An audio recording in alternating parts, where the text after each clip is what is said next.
Hello ಗೆಳೆಯರ, welcome back to my video. Okay, ಈ video ಮಾಡ್ತಕ್ಕಂಥ ಉದ್ದೇಶ ನಿಮ್ಮ ರಿಸಲ್ಟ್ ಆದ ನಂತರ ಸ್ವಲ್ಪ ನೀವು ರೆಡಿ ಇರಬೇಕಾಗಿರ್ತದ. ಮುಂದೆ ನಿಮಗೆ ಓಡಾಡೋಕ್ಕೆ ತೊಂದರೆ ಆಗ್ಬಿಡ್ದು ಅನ್ನೋ ಉದ್ದೇಶಕ್ಕೋಸ್ಕರ ಮಾಡ್ತಿದ್ದೀನಿ. ಪದೇ ಪದೇ ಹೇಳ್ಬೇಡ ಬರ್ತಾರೆ ಅಂತ ಹೇಳ್ಬೋದು, ಬಟ್ ನಿಮಗೆ ಇಂಪಾರ್ಟೆಂಟ್ ಆಗುತ್ತೆ.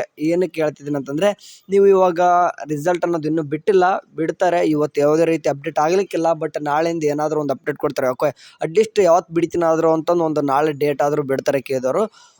ಓಕೆ, ರಿಸಲ್ಟ್ ಅಂತ ಬರುತ್ತೆ. ಬಂದಾದ ನಂತರ ನೀವು ಚಾಯ್ಸ್ ಎಂಟ್ರಿ ಮಾಡ್ತೀರಾ, ಬಟ್ ನೀಟ್ ಅವ್ರ ಹತ್ರ ಅಡ್ಮಿಷನ್ ಮಾಡಿಸ್ಕೊಳ್ಳೇಬೇಕು. ಬಟ್ KCET ಅವರು ಚಾಯ್ಸ್ 2 ಆ್ಯಂಡ್ ಚಾಯ್ಸ್ 1 ಕೊಟ್ಟರೆ ನೀವು ದುಡ್ಡು ಪೇ ಮಾಡಲೇಬೇಕು. ಅದೆಷ್ಟು ದುಡ್ಡು ಪೇ ಮಾಡಬೇಕು ಅಂತಂದರೆ, ಅದೆಷ್ಟಿರುತ್ತೆ ಎಲ್ಲನೂ ಕೂಡ ಕಟ್ಟಬೇಕು. ಬಟ್ ಇವಾಗ ಕನ್ಫ್ಯೂಷನ್ ಇದೆ ಸೆಕೆಂಡ್ ರೌಂಡ್ ಬಗ್ಗೆ.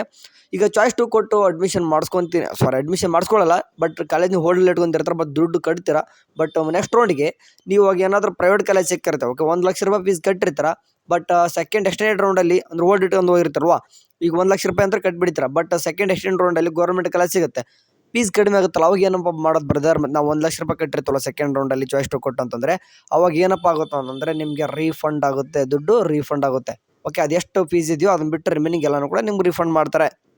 ಓಕೆ, ಇದನ್ನು ಭಾಳಷ್ಟು ಸ್ಟೂಡೆಂಟ್ಸ್ ಕೇಳ್ತಿದ್ರು. ಆ್ಯಂಡ್ ನಿಮಗೆ ಹೇಳ್ತಕ್ಕಂಥ ಈ ಉದ್ದೇಶ, ಈ ಒಂದು ವಿಡಿಯೋಕ್ಕೆ ಎಲ್ಲರೂ ಕೂಡ ಇನ್ನೂ ಕೂಡ ದುಡ್ಡು ಅರೇಂಜ್ ಮಾಡ್ಕೊಂಡಿಲ್ಲ ಅಂತಂದರೆ ಬೇಗನೆ ಮಾಡ್ಕೊರಿ.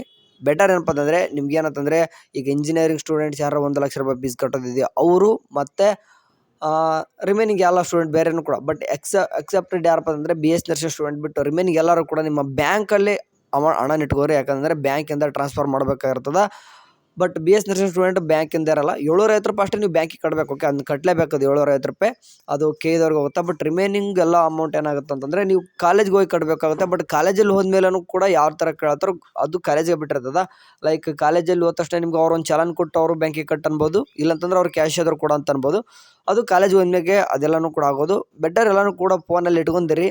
ಇಟ್ ಮೀನ್ಸ್ ನಿಮ್ಮ ಅಕೌಂಟಲ್ಲಿ ಇಟ್ಕೊಂಡಿರಿ. ಆ ಒಂದು ಅಕೌಂಟ್ಗೆ ನಿಮ್ಗೆ ಒಂದು ಫೋನ್ಪೇ ಅಂತ ಇರಬೇಕಾಗ್ತದೆ. ಅಂತ ಇತ್ತಂದರೆ ಇನ್ನೂ ಕೂಡ ಬೆಟರ್. ಯಾಕಂದರೆ ಯಾವ ಟೈಮಲ್ಲಿ ಯಾವ ರೀತಿ ಹೇಳ್ತಾ ಗೊತ್ತಿಲ್ಲ. ಅಂದ್ರೆ ಡೈರೆಕ್ಟಾಗಿ ಕ್ಯಾಶ್ ಕೊಡು ಅಂತಂದರೆ ಅಲ್ಲಿ ಪೇನು ಮಾಡ್ಬೋದಾಗಿರ್ತದೆ.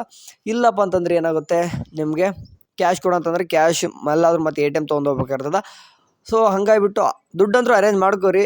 ಬೆಟರ್ ಏನಪ್ಪ ಅಂತಂದರೆ, ನಮ್ಮ ಎಲ್ಲ ಸ್ಟೂಡೆಂಟ್ಸು ಬ್ಯಾಂಕಿಗೆ ಟ್ರಾನ್ಸ್ಫರ್ ಮಾಡೋಕೆ ಕೇಳ್ತಾರೆ. ಲೈಕ್ ಇಂಜಿನಿಯರ್ ಸ್ಟೂಡೆಂಟ್ಸ್ ಯಾರು ಇದ್ರು, ನಿಮ್ಗೆ 1 ಲಕ್ಷ ರೂಪಾಯಿ ಫೀಸ್ ಇತ್ತಂದ್ರೆ ಎಲ್ಲನೂ ಕೂಡ ಎಟ್ ಎ ಟೈಮ್ ಎಲ್ಲನೂ ಕೂಡ ಪೇ ಮಾಡಲೇಬೇಕು. ಚಾಯ್ಸ್ 2 ಕೊಟ್ಟರು ಕೂಡ, ಚಾಯ್ಸ್ 1 ಚಾಯ್ಸ್ 2 ಇಬ್ಬರು ಕೂಡ ಕಟ್ಟಬೇಕಾಗ್ತದೆ. ಅದಾದ ನಂತರ ನಿಮಗೆ ಚಾಯ್ಸ್ 1 ಕೊಟ್ಟವ್ರಿಗೆ ಮಾತ್ರ ಅಡ್ಮಿಷನ್ ಆರ್ಡರ್ ಬರ್ತದೆ, ಬಟ್ ಚಾಯ್ಸ್ 2 ಕೊಟ್ಟವ್ರಿಗೆ ಅಡ್ಮಿಷನ್ ಆರ್ಡರ್ ಬರಲ್ಲ. ಅದನ್ನು ನೆನ್ಪಿಟ್ಕೋಬೇಕು. ಚಾಯ್ಸ್ 2 ಕೊಟ್ಟರು ಅಡ್ಮಿಷನ್ ಆರ್ಡರ್ ಬರ್ತಾರೆ, ಮತ್ತು ದುಡ್ಡು ಕಟ್ಟಿರ್ತೀವಿ ಅಂತ ಹಾರಿತಿರಲ್ಲ. ಯಾಕಂದ್ರೆ ನೀವು ಅಡ್ಮಿಷನ್ ಯಾವ ಕಾಲೇಜ್ ಆಗ್ತಿರೋದು ಇನ್ನೂ ಕೂಡ ಕನ್ಫರ್ಮೇಷನ್ ಇರಲ್ಲ. ಸೊ ಹಂಗಾಗಿಬಿಟ್ಟು ಚಾಯ್ಸ್ 2 ಕೊಡೋರಿಗೆ ಅಡ್ಮಿಷನ್ ಇರಲ್ಲ, ಚಾಯ್ಸ್ 1 ಕೊಟ್ಟವ್ರಿಗೆ ಮಾತ್ರ ಅಡ್ಮಿಷನ್. ಚಾಯ್ಸ್ 2 ಕೊಡೋರಿಗೆ ಏನಾಗುತ್ತೆ, ನೀವು ದುಡ್ಡು ಪೇ ಮಾಡ್ತೀರಾ, ಬಟ್ ಸೆಕೆಂಡ್ ಎಕ್ಸ್ಟೆಂಡ್ ರೌಂಡಲ್ಲಿ ಯಾವುದೊಂದು ಸೀಟ್ ಸಿಗುತ್ತೋ ಆ ಕಾಲೇಜ್ಗೆ ಒಂದು ಅಡ್ಮಿಷನ್ ಆರ್ಡರ್ ಡೌನ್ ಮಾಡ್ಕೊಳ್ಳಿ ಕೇಳ್ತಾರೆ.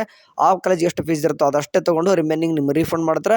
ಇಲ್ಲ ಅದನ್ನು ಕೂಡ ನೀವು ಈಗ ಸೆಕೆಂಡ್ ರೌಂಡಲ್ಲಿ ಸಿಕ್ಕಿರೋಂಥ ದುಡ್ಡು ಎಷ್ಟಿತ್ತು ಅಷ್ಟೇ ಇದ್ದೆ ಅಂತಂದರೆ ಏನೂ ಕೂಡ ಚೇಂಜಸ್ ಆಗಿಲ್ಲ, ಫೀಸ್ ಅಷ್ಟೇ ಇರ್ತದೆ. ಮತ್ತೆ ಕಟ್ಟೋ ಆಗಿರಲ್ಲ ಸೆಕೆಂಡ್ ಎಕ್ಸ್ಟೆಂಡ್ ರೌಂಡಲ್ಲಿ. ಯಾಕಂದರೆ ಈಗಲೇ ಕಟ್ಟಿರ್ತಾರೆ, ಮತ್ತೇನು ಕಟ್ಟೋ ಆಗಿರಲ್ಲ. ಸೊ ಈ ಫೀಸ್ ಬಗ್ಗೆ ಸ್ವಲ್ಪ ಜನ ಸ್ಟೂಡೆಂಟ್ ಕೇಳಿದ್ರೆ, ಸೊ ಹಂಗಾಗಿಬಿಟ್ಟು ಒಂದು ವಿಡಿಯೋ ಮಾಡಿದೆ. ಆ್ಯಂಡ್ ರಿಸಲ್ಟ್ ಬಗ್ಗೆ ಪದೇ ಪದೇ ಕೇಳಬೇಡಿ. ನಾಳೆ ಏನಾದರೂ ಒಂದು ಡೇಟ್ ಅನೌನ್ಸ್ಮೆಂಟ್ ಮಾಡ್ತಾರೆ. ಬೆಟರ್ ನನಗೆ ಅನಿಸಿದ ಪ್ರಕಾರ 19ರಿಂದ 27 ತಾರೀಕು.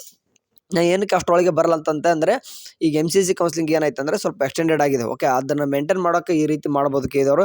ಇಲ್ಲಾಂತಂದರೆ ಅವರು ಬಿಡ್ತಿದ್ರು. ಓಕೆ, ನಿನ್ನೆನೇ ಓದ್ತಾದರೂ ಬಿಡ್ತಾಯಿದ್ರು. ಓಕೆ, ನಿನ್ನೆ ಅಥವಾ ಮೊನ್ನೆ ಆದರೂ ಬಿಡ್ತಿದ್ರು. ಸ್ವಲ್ಪ MCC ಕೌನ್ಸಿಲಿಂಗ್ ಸ್ವಲ್ಪ ಶೆಡ್ಯೂಲ್ ಎಕ್ಸ್ಟೆಂಡ್ ಮಾಡೋ ಕಾರಣ ನಮ್ಮದು ಕೂಡ ಎಕ್ಸ್ಟೆಂಡೆಡ್ ಆಗ್ಬೋದು.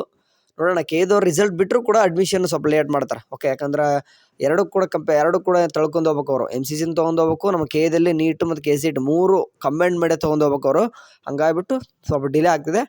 ಎನಿವೇ ಬರ್ತದೆ, ರಿಸಲ್ಟ್ ಬಂದ ತಿಳಿಸ್ತೀನಿ. ಅಲ್ಲಿವರೆಗೂ ಚಾನಲ್ ನೋಡ್ತೀರಿ. ಟೇಕ್ ಕೇರ್, ಬಾಯ್.